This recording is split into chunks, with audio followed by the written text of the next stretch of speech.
China just released an AI model that runs on a single graphics card and matches GPT-5 performance. America's chip-making advantage might not matter anymore. The model is called Longchen, developed by Beijing's Academy of AI. While American companies burn through billions building massive data centers with tens of thousands of chips, Chinese researchers figured out how to compress similar capability into hardware you could buy at a computer store. They're calling it efficiency architecture, and the technical paper shows they used a new training method that requires 90% less compute power. This isn't theoretical. Independent benchmarks put it within 5% of GPT-5 on reasoning tasks.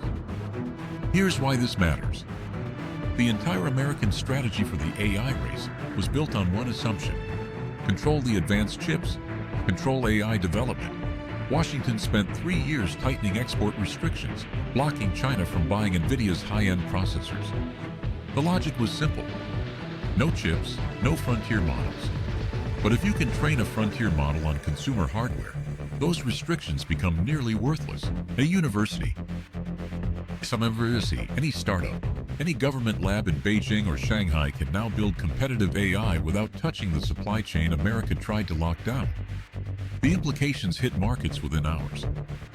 NVIDIA dropped 11%, not because their chips are obsolete, but because the total addressable market just got smaller. If you need one card instead of 10,000, that's a different business model.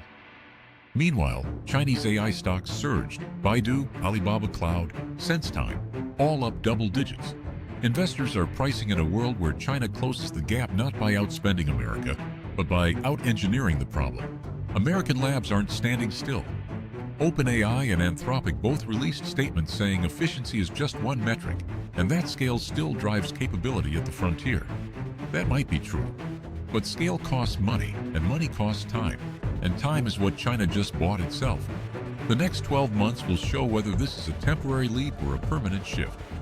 Either way, the assumption that America would dominate AI through hardware control just took a serious hit. China didn't beat America by building bigger. They did it by building smarter. And that changes the entire calculation for the next decade of AI competition. If this shift in the AI race matters to you, hit subscribe and drop a like so you catch the next move before the market does.